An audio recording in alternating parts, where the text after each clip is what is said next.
દાહોદના ગ્રામ્ય પંથકમાં જામ્યો વરસાદી માહોલ। જાલોદ, ધાનપુર, ફતેપુરા વિસ્તારમાં વરસાદ। શહેરમાં ભારે વરસાદથી અંડરપાસમાં ભરાયા છે પાણી।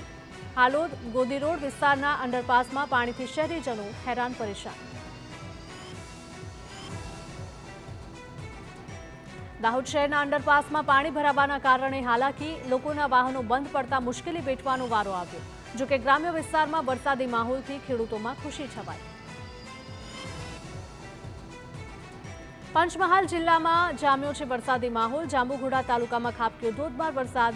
છેલ્લા 24 કલાકમાં જાંબુઘોડામાં 8 ઇંચ વરસાદ નોંધાયો। ગ્રામ્ય વિસ્તારમાં પણ સતત વરસાદી માહોલથી ખેતરો બેટમાં ફેરવાયા।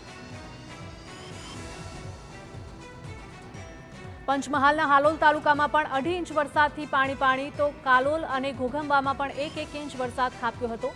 ચોમાસાની શરૂઆતે જ ભારે પવનથી જિલ્લાના તમામ નદી નાળા અને તળાવો છલકાયા।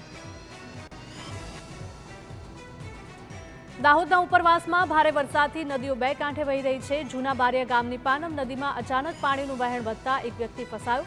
નદીમાં ચારો લેવા આવેલો વ્યક્તિ અટવાયો હતો। પાણીના ધસમસતા પ્રવાહથી બચવા એક શખ્સ મોટા પથ્થર પર ચડી ગયો। પાનમ નદીમાં ફસાયેલા શખ્સનું તાત્કાલિક રેસ્ક્યુ કરવામાં આવ્યું। વ્યક્તિએ નદી વચ્ચેથી બૂમાબૂમ કરતા સ્થાનિકો મદદે દોડી આવ્યા।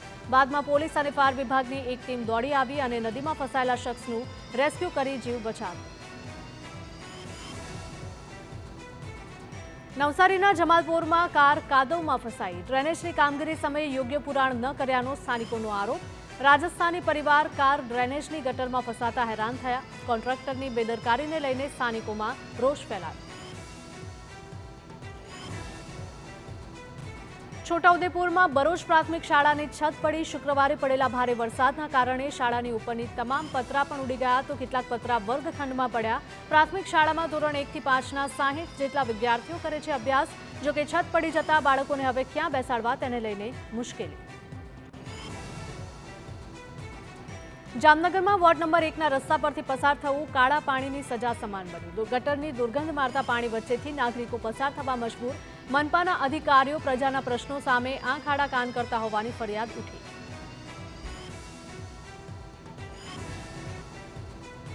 સુરેન્દ્રનગરમાં પડેલા વરસાદમાં જ કરોડોના ખર્ચે બનેલા પુલ પર ગાબડા પડ્યા છે। શિયાળી ભોગાવો નદી પરના પુલ પર ભ્રષ્ટાચારના ગાબડા પડ્યા છે। 15 કરોડના ખર્ચે 6 મહિના પહેલા જ પુલ બનાવ્યો હતો। સ્થાનિકોએ પુલ બનાવવાની કામગીરીમાં ભ્રષ્ટાચારના આક્ષેપ કર્યા છે। પુલની બંને સાઈડમાં ગાબડા પડતા કામગીરી સામે સવાલો। વહેલી તકે રિપેરિંગ કામ કરવામાં આવે તેવી સ્થાનિકોની માંગ। વડોદરામાં નકલી જન્મ પ્રમાણપત્ર મેળવવાનો સિલસિલો યથાવત। 24 કલાકમાં બીજું નકલી જન્મ પ્રમાણપત્ર પકડાયું। વડદલાની કરિયાણાની દુકાનમાં નકલી પ્રમાણપત્ર બનતા હોવાનો પર્દાફાશ થયો। કિશન કાસડીવાલા નામના શખ્સની પોલીસે અટકાયત કરી છે। 2 મહિનામાં 7મી વખત બોગસ જન્મ પ્રમાણપત્ર મળતા પોલીસ યોગ્ય તપાસ કરે તેવી પાલિકા અધિકારીની માંગ। ભરૂચના આમોદમાં સરકારી અનાજના કૌભાંડનો પર્દાફાશ થયો। પુરવઠા મામલતદાર અને પોલીસે કૌભાંડ ઝડપ્યું। 28 બોરી અનાજ ટેમ્પોમાં સગેવગે કરવામાં આવતું હતું। ટેમ્પો સહિત 4,95,000નો મુદ્દામાલ જપ્ત કરવામાં આવ્યો। પોલીસે 2 લોકોની અટકાયત કરી વધુ કાર્યવાહી હાથ ધરી।